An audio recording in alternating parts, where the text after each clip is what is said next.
क्या कोई कंपनी इतनी पावरफुल हो सकती है कि वो एक पूरे कंट्री को तबाह कर दे?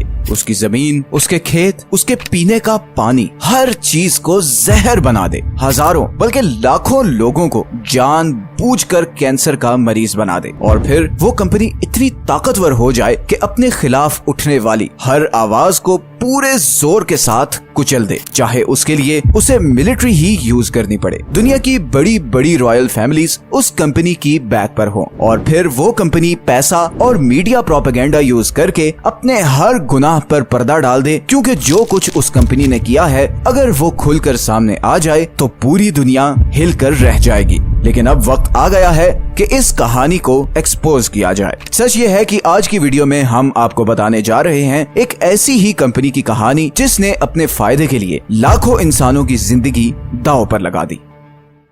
ये कहानी शुरू होती है 19वीं सदी में। 1833 में लंदन में एक बहुत बड़ा बिजनेसमैन था जिसका नाम था सैमुअल। सैमुअल समुद्री खौल या जिन्हें सी शेल्स भी कहा जाता है, उनकी इंपोर्ट एक्सपोर्ट का काम करता था। 1870 में सैमुअल के मरने के बाद उसका सारा बिजनेस उसके दो बेटों के कंट्रोल में चला गया। बड़े बेटे मार्कस ने लैंप्स में डलने वाले केरोसिन, जिसे मिट्टी का तेल भी कहते हैं, उसे एक्सपोर्ट करने का काम शुरू कर दिया। अब उस जमाने में ये तेल इन शिप्स में ऐसे बैरल्स के थ्रू एक जगह से दूसरी जगह भेजा जाता था और उससे मसला ये होता था कि ये बैरल्स लीक हो जाते थे और तेल जाया हो जाता था। मार्कस ने इसी प्रॉब्लम को हल करने के लिए ऑयल टैंकर डिजाइन किए ताकि तेल डायरेक्टली सी पोर्ट्स पे खड़े टैंक्स में डाला जा सके। और फिर 1892 में पहली बार मार्कस के बनाए हुए टैंकर्स में ये तेल सुएज कैनाल को क्रॉस करके इधर एशियन मार्केट्स जैसे कि थाईलैंड और इंडोनेशिया तक पहुंचा, जो उस वक्त ब्रिटिश एम्पायर के कंट्रोल में थी। ये पहला मौका था कि एशिया और यूरोप की ऑयल की सप्लाई समंदर के जरिए आपस में कनेक्ट हुई। इस एक ट्रिप की वजह से मार्कस को एक बहुत बड़ी बिजनेस अपॉर्चुनिटी नजर आ गई। उस जमाने में सिर्फ एक और कंपनी थी जो ऑयल सप्लाई करने का काम कर रही थी और वो थी स्टैंडर्ड ऑयल, रॉकफेलर फैमिली की अपनी ऑयल कंपनी। लेकिन स्टैंडर्ड ऑयल सिर्फ यूरोप तक ऑयल सप्लाई कर रही थी और उन्हें जब पता चला कि मार्कस अपने ऑयल टैंकर्स लेकर एशिया गया है तो उन्होंने मार्कस को ऑफर की कि वो स्टैंडर्ड ऑयल के टैंकर्स भी एशिया सप्लाई करना शुरू करे और बदले में उनसे कमीशन ले ले। मगर मार्कस के जहन में कुछ और ही था। उसने सोचा कि किसी और कंपनी के लिए काम करने से बेहतर है कि क्यों ना अपनी खुद की ऑयल ट्रेडिंग कंपनी बनाई जाए। लेकिन ये बड़ा रिस्की काम था, बिकॉज रॉकफेलर्स उस वक्त हर जगह छाए हुए थे और स्टैंडर्ड ऑयल के मुकाबले में कंपनी खोलने का मतलब था उनसे दुश्मनी लेना। मगर मार्कस ने किसी की परवाह किए बगैर 1907 में रॉयल डच पेट्रोलियम के साथ मिलकर एक नई कंपनी बनाई और उसका नाम रखा शेल। स्टैंडर्ड ऑयल को चैलेंज करना कोई आसान काम नहीं था, but thanks to a very high demand of oil at that time, Shell बहुत जल्द दुनिया की टॉप ऑयल सप्लाई करने वाली कंपनी बन गई। इवन वर्ल्ड वॉर 1 में शेल ब्रिटिश आर्मी को सबसे ज्यादा ऑयल सप्लाई करने वाली कंपनी थी। बल्कि कई डॉक्यूमेंट्स में तो ये भी कहा गया है कि अगर शेल ना होती तो शायद एलाइज कभी भी जर्मन्स को हरा ना पाते।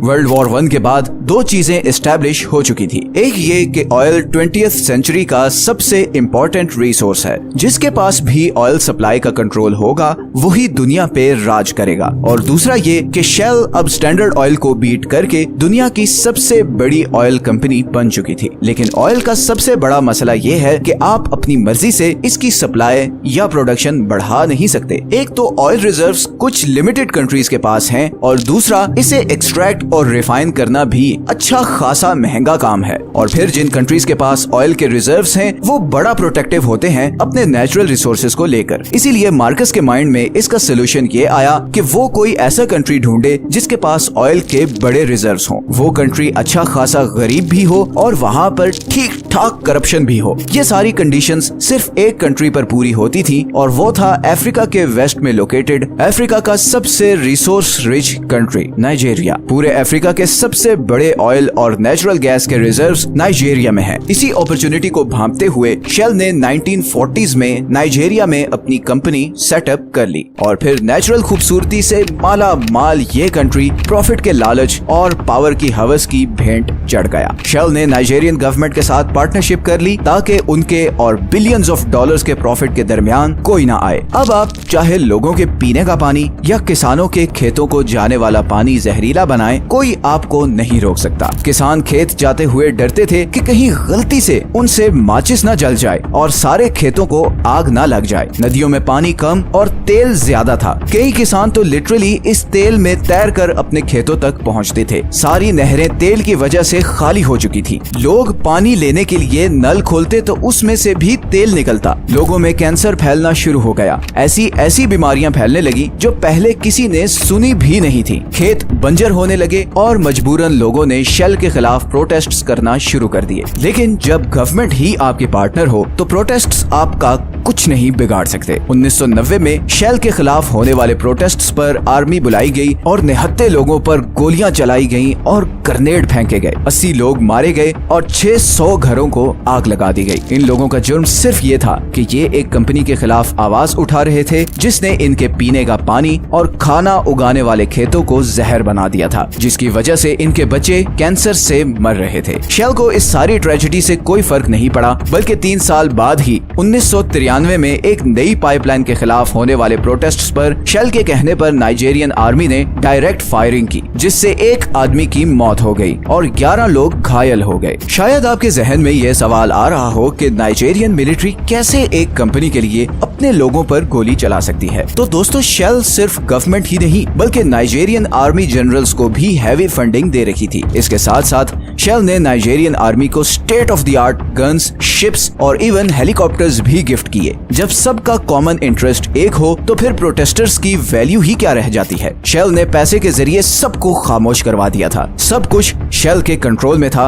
सिवाय एक आदमी के। इस आदमी का नाम था केन सारो-विवा। केन एक राइटर और एनवायरमेंटल एक्टिविस्ट था। केन ने शेल के खिलाफ एक जबरदस्त मूवमेंट चलाना शुरू की। प्रेस से लेकर स्कूल, कॉलेजेस, यूनिवर्सिटीज और इवन हॉस्पिटल्स में भी केन ने लोगों को ये अवेयरनेस देना शुरू की कि शेल उनकी जिंदगियां बर्बाद कर रही है। केन के आसपास लोगों की एक भीड़ इकट्ठी होने लगी। केन का सिर्फ एक मिशन था कि शेल को नाइजीरिया से बाहर निकाला जाए। शेल ने केन से नेगोशिएट करने और उसे खरीदने की बहुत कोशिश की, मगर वो उसमें नाकाम रहे। अब क्योंकि केन के साथ लोगों की एक बहुत बड़ी तादाद थी तो उसके खिलाफ एक्शन लेना भी मुश्किल हो रहा था। केन और उसके साथियों ने शेल के ऑपरेशंस रोकना शुरू कर दिए। तेल ले जाने वाले ट्रक्स को रोड पर रोक लिया जाता। प्लांट पर काम करने वाले इंजीनियर्स को डराया धमकाया जाता ताकि वो नाइजीरिया को छोड़कर वापस अपने कंट्री चले जाएं। और हिस्ट्री में पहली बार शेल के ऑपरेशंस पर असर पड़ना शुरू हो गया। शेल को एक धचका लगा था। एक आदमी उनके रास्ते में सबसे बड़ी रुकावट बन चुका था। उसको हटाने के लिए बहुत ही स्मार्ट प्लान की जरूरत थी। शेल के लोग नाइजीरियन इंटेलिजेंस के ऑफिसर्स के साथ बैठे और उन्होंने केन को रास्ते से हटाने के लिए एक प्लान बनाया। 4 हफ्ते बाद केन के गांव के 4 लोकल चीफ्स को